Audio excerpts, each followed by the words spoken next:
Just the other day, a video I put out, a comment on the video was, had I considered sheriff sales or tax sales, foreclosures, and they talked about that's how they had gotten wealthy, was through foreclosures and tax sales, sheriff sales.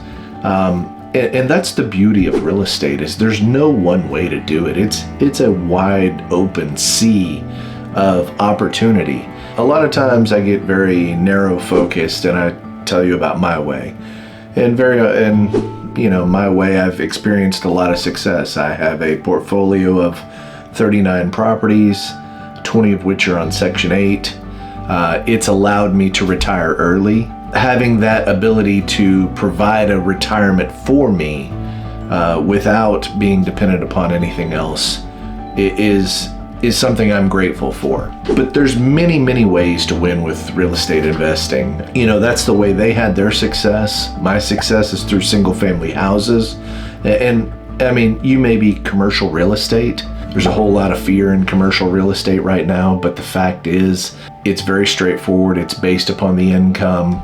I saw a brand new Starbucks that they just built here in Central Texas on the interstate, and basically brand new, listed at $3 million. They've got it at a 5 cap, which 5 cap is basically the percentage of return that you can expect on that. So what is that? 3 million, 5%, 150,000. So, after all of your expenses and so forth, the property should make you 150,000 a year, and then you got to cover your debt and go from there. Because your cost of money is that or more, so it doesn't make sense to invest in those commercial. That tide is going to change. Commercial is going to take a step back, repricing of things. It'll come back on the market. Everything goes in cycles. Everything is a cycle. Even institutional investors are now seeing the benefit of single family houses. They're buying up entire neighborhoods and putting them out there because they understand that's where the return is. You get your open doors. I mean, there's numerous organizations that are doing it because they recognize the value there. They can make their they can make their profit and return some profit to their investors, and rock on. But there's many, many more. I mean, investment strategies such as flipping, land contracting, wholesaling. There's no one size fits all for anyone. You've got to do what feels right to you. And if it feels right, I encourage you to do it. I mean, I'm a huge advocate for real estate, and I encourage everybody to try various aspects. I show my playbook, and my playbook has been single family homes because it's very predictable. I know my returns. I know my end user. I know my risk tolerance. And I make small calculated bets for my future. And I like single family homes. But here's where real estate really starts to make sense. I mean, it's much like Toyota's viewpoint. They're not thinking about next quarter or next year or anything like that. They're looking 20 years down the road. And that's where we need to be looking when you do real estate. Forget about these short windows and think about what you can do 20 years from now.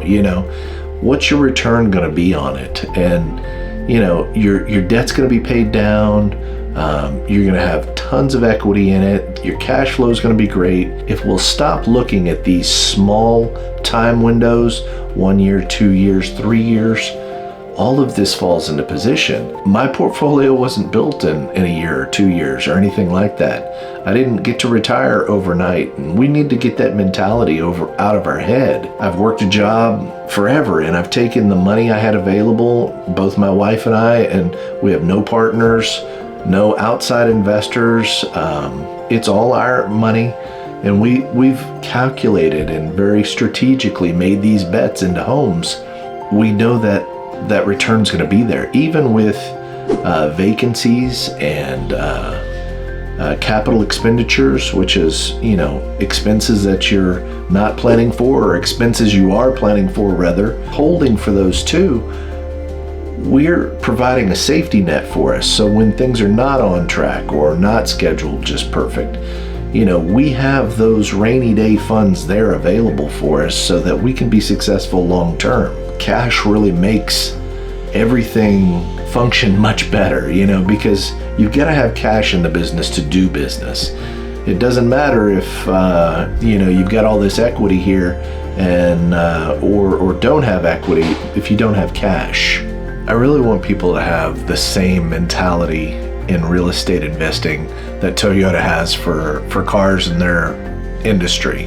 They're not looking at next quarter or next, end of year or this or that. Everything they do is on that 20-year timeline. What can I do out there to provide company value down the road so that we continue to play the game, so that we can continue to be successful? And when you can look at it on that longer horizon, you're going to win, and you're going to win big. That's where you can be really successful in real estate.